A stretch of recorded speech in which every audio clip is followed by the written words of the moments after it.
What's up, folks, and welcome back to Dyce Reacts, where we are staying in London, England tonight. Oh yeah, we are gonna be checking out Americans don't understand British sarcasm.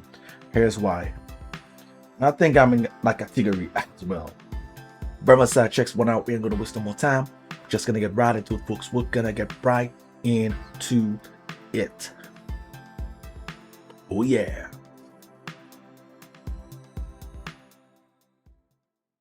You know that awkward moment when a British person makes what they think is an obviously sarcastic comment and American responds with complete sincerity? I know you do. I do. It's happened to me a million times, and it happens everywhere.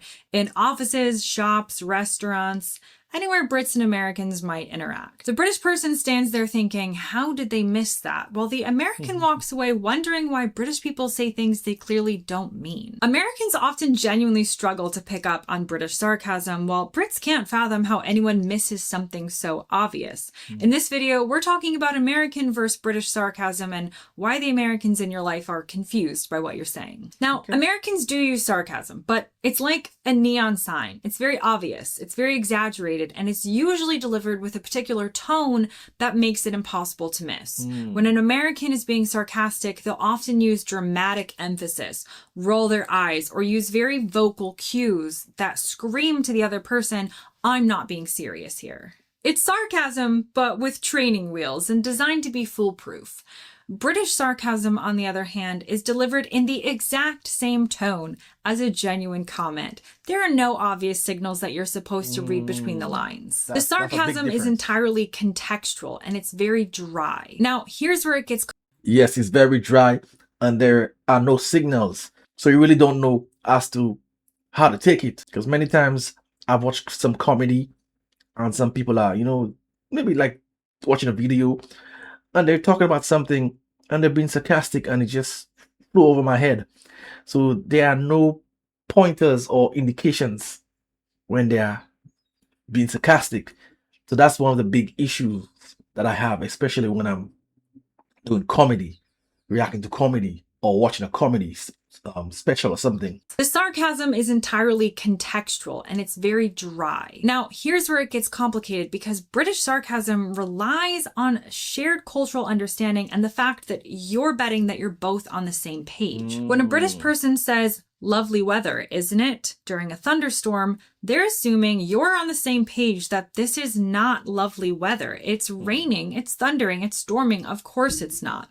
But Americans don't necessarily have that framework. Maybe you really like the rain. Maybe you really like thunderstorms and you're about to tell me how much you love thunderstorms. Sure. They don't automatically know that any positive comment about what you think is terrible weather must be sarcastic. Americans take things often at face value. Again, wondering if maybe the British person genuinely loves the rain and they might respond accordingly. This creates a communication loop where Brits think Americans are missing obvious cues while Americans think Brits are being deliberately confusing. British sarcasm also serves a social function that doesn't exist in American culture. It's a way of being negative while maintaining politeness.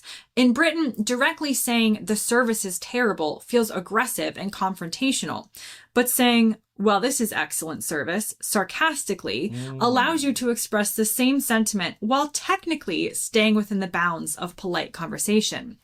Americans don't have this social constraint. American culture is much more direct about expressing dissatisfaction.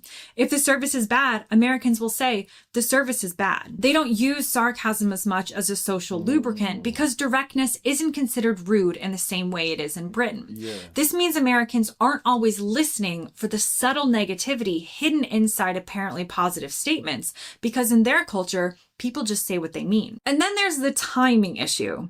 British sarcasm has a timing element to it that Americans often struggle with.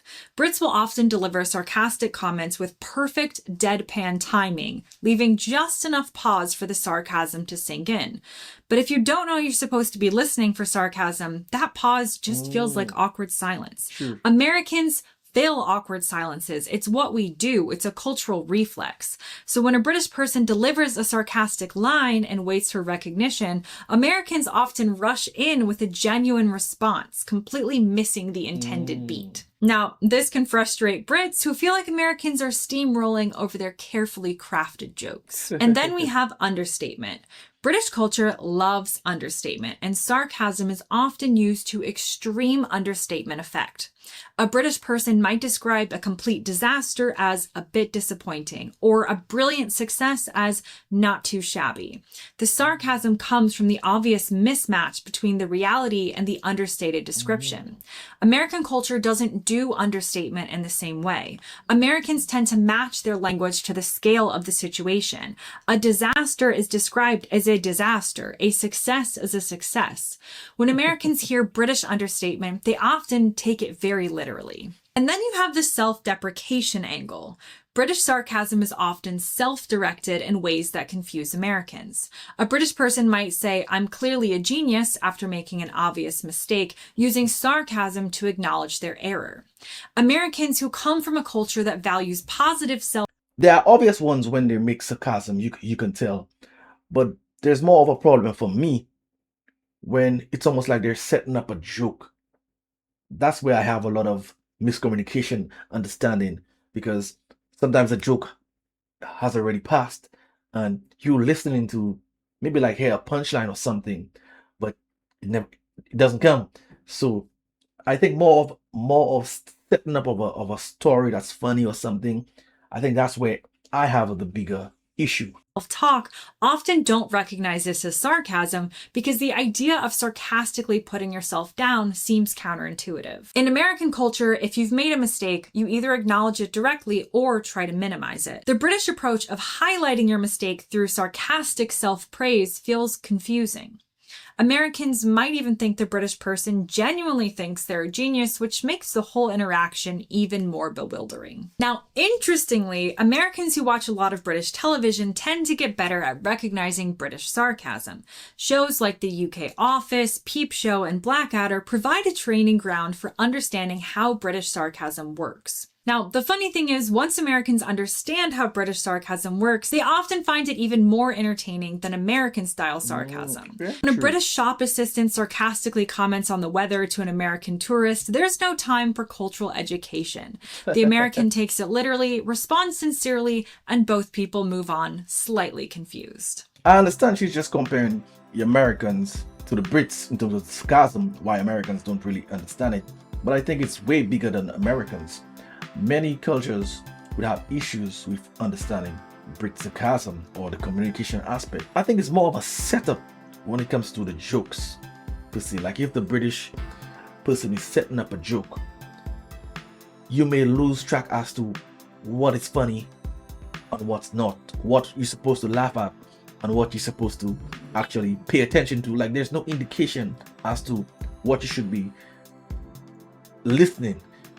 But the Americanized aspect of it, you actually know when the joke is coming, or the joke or the sarcasm is actually weeded out throughout the entire discussion, the entire story, because it's not really what they say, but it's how they say it. That's why I haven't done a lot of British comedy on this channel, because I find it very hard to constantly get the jokes or get the sarcasm throughout like a stand-up special or even a 10-minute clip. Sometimes it's challenging to me. It just goes over my head. I'm like, and I don't want to be half-hearted doing a reaction to like a comedy special or a clip of that nature, because I really want to understand what I'm dealing with so I can really engage in a conversation. If you want to see a long term out that I do, hit more Dyce Reacts by Buzzin Reactions. This is where I'm going to be making my exit. So until next time, peace.